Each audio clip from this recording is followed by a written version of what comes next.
Welcome, ladies and gentlemen, to our review. This is Let's Talk Automotive. I'm Fanny Skals, this is Peter Viljoen, and our review of the Land Rover Defender 90 series, Pete. Yes, so we had the pleasure of driving the 110 series at the Jaguar Land Rover Experience in Sunninghill, and we took it on a 4x4 track, a serious 4x4 track. And so in today's review, we've got the 90, and we're going to rather do some curb 4x4ing. Because, let's be honest, that's what most people are going to buy this for. Oh, for sure. And so let's give a nice perspective of what it's like to have this as a daily utility vehicle. So we've had the vehicle for a week now. We've had huge fun. But let's just talk about the exterior while we're here. We started on this because this is impressive. This front of this car is just very impressive. If I just stand back a little bit and let the viewers have a look at this front. This has got to be one of the best looking vehicles from the front. Yeah. At the moment, it really, I can't get enough of it. I agree. All right, Pete, so what can we say about the front? You know, there's so much technology and bells and whistles on this car. It's going to take us an hour to review this car. So let's condense and talk about the front. We've got, collision avoidance warnings and lane keep assist and everything on this car. Absolutely. So, I mean, you can see on the windscreen, you've got your stereoscopic camera over here, and that is part of our lane keep assistance function. So it monitors the lines on the road, but it also assists in the general sort of visibility that the car has in front, because you've got 360-degree cameras on this as well. The camera system on this car is mind-boggling, but we'll get to that. You can also see some of the sensors as well in terms of the auto lights and the auto wipers. There are obviously sensors in the front. He has another camera over here, by the way. Headlights on this, Pete? The LEDs and daytime running lights? So LED, daytime running lights, you've got your fog lights as well. Interestingly, when you put your fog lights on, it disables the auto function on the headlights as well, which is not a bad thing, because technically speaking, you should not be driving with your fog lights on unless there is fog. Yeah. Okay, let's come around to the side, because this is probably the most, is it contentious? Is that the right word? The most spoken about comment that we get with this car wherever we go. Yeah. What's wrong with steel wheels? Why? Okay.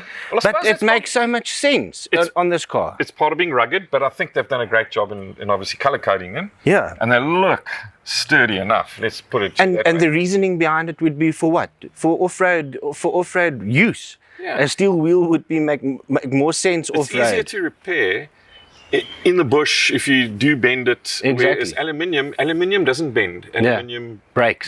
Yeah. It makes a lot of sense. Okay, tire size on this is, let me just double check, it's a 255/70/18. So the profile of this tire again is quite high if you think about it, which again makes sense off-road. Well, I mean, you combine that with the air suspension, and it's like you are being carried on the wings of an angel. It is so comfortable, I promise you. All right, nice details on the black trim. The mirrors are amazing with this camera that's in here. I've never seen a camera system like this before. Keyless entry, like we've come to expect. This is something else that is spoken quite a bit. Yeah. Also a bit of an issue. It is. I must say, my daughter commented on it, and she didn't like it from an interior perspective. Because it takes away visibility. But then I just opened the roof. Correct, yeah, and say stand up. Exactly. Stand up if you want to see stand up. And suddenly all was forgiven. Yeah. And I did explain the functionality behind it. This is an optional extra and an accessory, and you can do all sorts of funny things here if you want to. You can mount an external tank on. Yeah. Okay, let's walk to the back. The rear or spare wheels mounted on the rear, which again makes sense because it gives you a little bit more space wherever. Very interesting. The camera system, I'm going to point it out here, and we're going to talk about it when we're inside. You can actually turn your rear view mirror into that camera.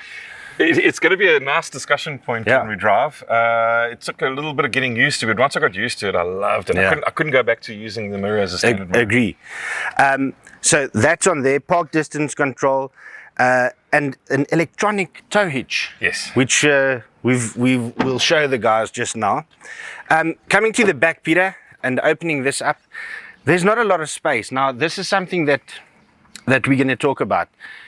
The space for the rear seats and the passengers in this car is more than adequate. It's a Farney fit squared. Exactly. There's plenty of space for the people at the rear. So it's not your typical hatchback where there's no space at the back. There's more than enough space for adults to sit in the back comfortably. And this is the boot space that's left. So like we said, we took this on a bit of an urban test this week. So I had my kids' school cases in here. I did everything. I went to friends. I had a cooler box in here at the back for a braai. Everything worked. So you know, I can't see any reason why not to get the 3-door. No, exactly. I mean, I think if I look at one of the other manufacturers that had a very successful run with the 3-door version of the SUV, being the Pajero CK. Yeah. It was the vehicle of choice between the two models. It was funky. It was a bit more dynamic. It felt small and agile. That's exactly the experience that I had in this vehicle. I don't really worry about the boot space too much because ultimately when we're traveling, there's never enough boot space, and that's why we put a Fender trailer on the back of the vehicle. Exactly. So what do we miss from this to the 110? So it's 2 extra doors and more boot space. That's it. That's it. So no sacrificing luxury or legroom or space for people at the back. Once you're sitting inside the vehicle, you wouldn't be able to tell the difference except there's no door handle. Right, Pete, so let's talk about the functionality, okay? And this is where it's going to get cool, and this is going to get you because you didn't know about this. Okay, but this you knew about. This is a 220 volt plug in the back of the car. Yeah, so there's an inverter in the vehicle. I think that's very cool. That is flipping amazing. So if you have one of those fridges, you can plug it in here, or whatever you want to do. Okay, on this side, okay, this is where I'm going to bug you. This is going to freak you out, okay? So first of all, you can pick up the suspension and drop the suspension with these 2 buttons here. Is that so that we can align the ball of the tow bar with the trailer? That's correct, okay? And then one of the things that irritates my father-in-law a lot is when they have the caravan on the back, he has to get my mother-in-law to go check the lights. Yeah. Is the linker flikker werk nou, regter flikker, breker? Okay, check this, okay? If I press that button, it runs a sequence and it tests all the lights. Wow. Isn't that amazing? That is cool. Okay, and then if I press this button, check this. You can hear the motor working. Yeah. And there comes my tow. Isn't that amazing? That is very cool. No, Brie, I'm completely in love with this car. I must say, I really had a lot of fun driving the vehicle. You know, there's been 1 or 2 cars that we've had great experiences with throughout the year. Yeah. And this is, it's right up there. Let's go jump in the front and see what the Farney fit's like. All right, Pete, so let me jump in the back quickly and let's see what the Farney fit's like. Okay, awesome. So it's quite easy. I mean, we just roll the seat forward and it does that. Okay, so this is the only concern. This is a little bit, you know, it takes a little bit of getting used to. Getting in and out of this. Okay, I'm in. Okay, but let's leave that seat up All right. so that the cameraman can see what we're talking about. This is in the driver position. I'm sitting in the back and I'm comfortable as if I was in a normal other car. So I'm very, very happy. And at the back here, I've got my own climate control. I've got USB and power sockets on each side for each kid. The kids are going to be so happy. And when we open this roof, the kids can actually stand up and look out the top if they want to. Yeah, let's do that. Let's do that.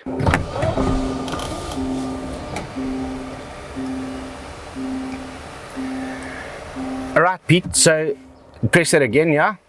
So that it's open all the way. So on Saturday, I took the kids to the Rietvlei Nature Reserve. And how's this for a game drive, Brie? It must be quite different for you to have a view that's a little bit higher than you normally used to, Mr. Squills. Yeah, I'm not the tallest oak out here, but this is pretty cool, eh? You almost could convert this into a Pope-mobile. Just put a glass roof over this, yeah. All right, that's enough for the Farney fit. Let's go for a test drive.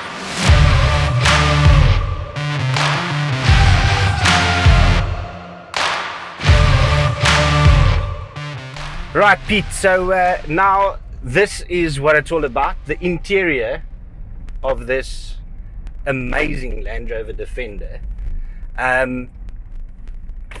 Where to start is actually the question. I tell you, I almost don't want to get overly complicated in terms of all the menu functions that are available, not only on the cluster, but on the center controller, let's call it that. Yes. Because you've obviously got your multimedia functions over here, but you've also got your 4x4 controllers. You can deploy the tow bar and stow it away from here. You can also check your lights from here, like we showed during the walk around. Your cameras obviously are shown on this display over here, and there's multiple cameras. Yeah. So Pete, I don't know. Let's just go by. Let's start with first impression when you got into the car. Okay, so we've had it for a week now. We've had lots of fun. But what was that first impression when you got into this car? Because I've got a little bone to pick here. Okay. Yeah. So the first impression I got was, my God, it's got a long bonnet. Yeah. It almost felt like I was sitting in the boot, Yeah. and there's this incredibly long bonnet. But I also got used to it very, very quickly, and it does give you, almost a sense of power on the road. Yeah. Finishing and styling inside. I love the styling again. It's completely different to anything else you'll get out there. So I think it's very intelligent. There's lots of little stowage areas over here. I was actually quite concerned that I might leave something in the car when we hand it back. So, I've done a double take already on that. There's plenty of plug points. So we've got a 12-volt socket over here as well. Yes. We've got two types of USB. There's USB-C for Samsung. Yeah. There's another one over there. It's just insane, man. There's a lot of attention to detail. This is almost like a Swiss Army knife. I love it. When you open and there's something else and there's something new and there's I didn't think about this, but I need this. You know what I'm saying? Yeah. They thought about everything here. So okay, here's the bone that I have to pick. I showed this car to a couple of people, and some people got it immediately, and others just completely got it wrong. Okay. In what way? This car's very plasticky inside. Look at this. Look at the side. Plasticky. Okay. That can only be greenies that said that. But think about it, bro. Think about it. This car's supposed to be the serious off-road version of this Defender. Okay, so yes, it might be a little, I don't know if it's plasticky, but I wouldn't have said plasticky. Remember, I can go through the water with this car.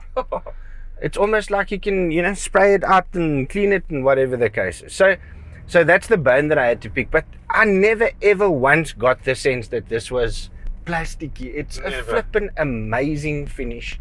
It's amazing. The comfort, everything about the interior about this car screams quality, luxury, premium.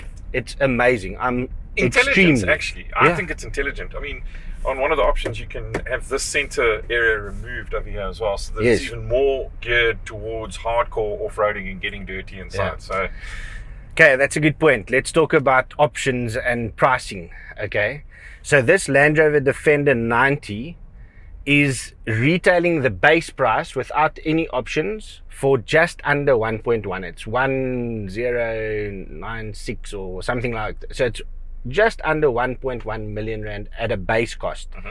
And then options, there's so many different options and packages and stuff that you can do to this car. You can basically build the car exactly to the specs that you want it. This one that we've got here, what did we say? It was 1.3. Yeah, just so with the roof and with all the technology and 4x4 and all that sort of stuff that they've put into the spec, that ended up just being about 1.3. And by the way, good value for that 1.3. Hey, so there's because you would know you used to build and spec cars for a living. premium brands. Yeah, so I was actually pleasantly surprised at the pricing. Yes. And there's a almost, let's say, 190 odd thousand rands worth of spec in the vehicle, but man alive, it's a lot of spec that they've put in here. Agreed.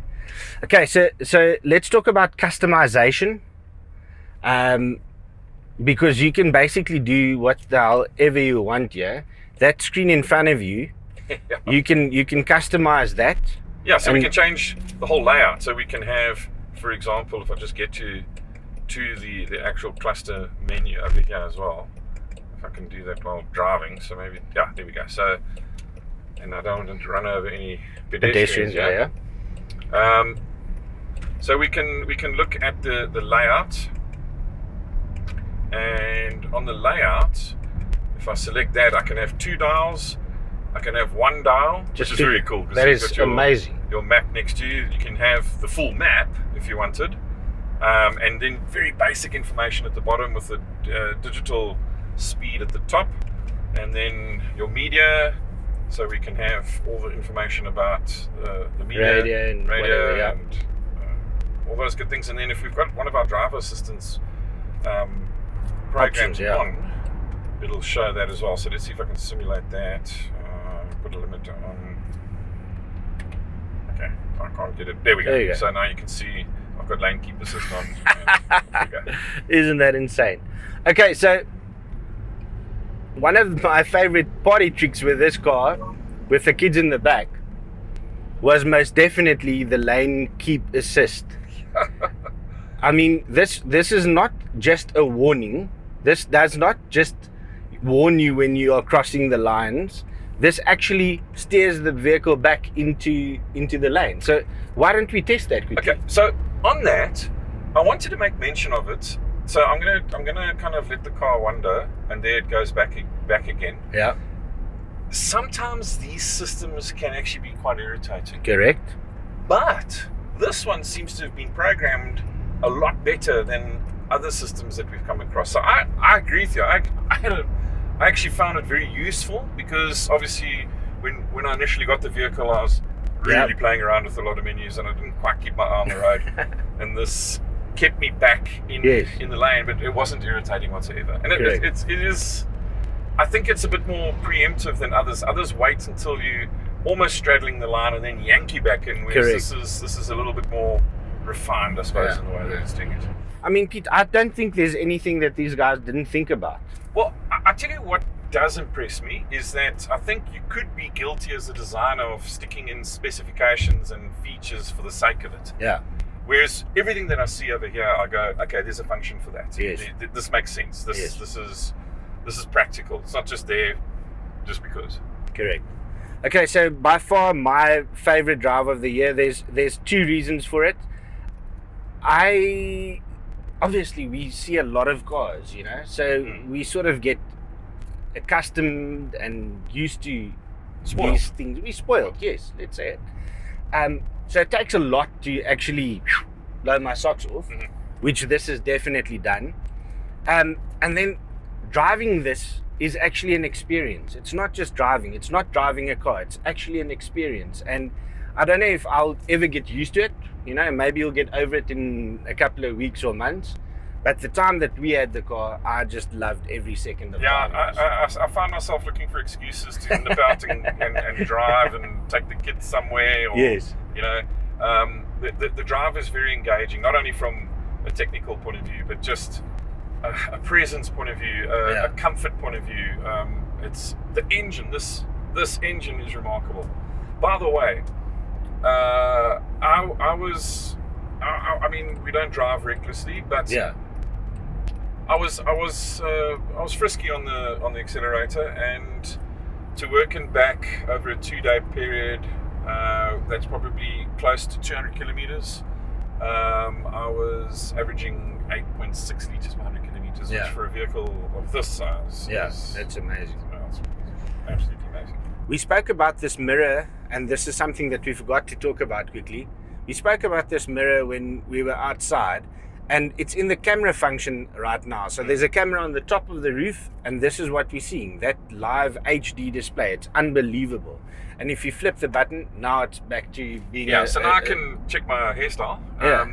So that's the one thing that I noticed when I was using the camera function, is that I missed looking at myself in the mirror.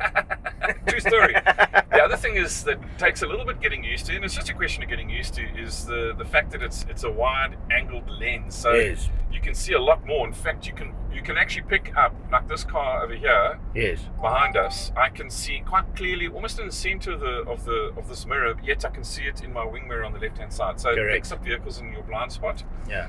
I enjoy it at night because of the, I don't know what it is with South Africans and driving with their brights on, but obviously Yes. that doesn't Absolutely good become point. an issue. Okay, so now I'm going to get to the only negative thing that I heard you say about this car. And this is going to be a bit of a matter of a difference of opinion. Okay? So what was your one gripe that you had with this car? And it probably isn't significant to you, but it's something that did bother me, and that is during the day, this cluster is perfect. It's the perfect brightness, everything. At night, when you put your lights on, it dims, and to me, it dims too much. And the problem I've got with that is I could not find anywhere to set the brightness on this. I even went onto some of the forums, and there were other people commenting on that as well. So I found it's a little bit too dim. Yeah. And it was an irritating factor for me because I kept thinking, why didn't they have a simple function where we can increase the brightness of the cluster? Okay. So here's the difference of opinion. I think that is purely an age thing. Being 75. I knew you were going to say that. And so I specifically asked my 16-year-old daughter about it, and she hated it. No, but I drove the car at night as well, and I didn't have a problem. Because you don't look at the cluster when you're driving. Okay. So there, problem solved. All right, Pete, let's get back to the office and give this car our rating and our final thoughts.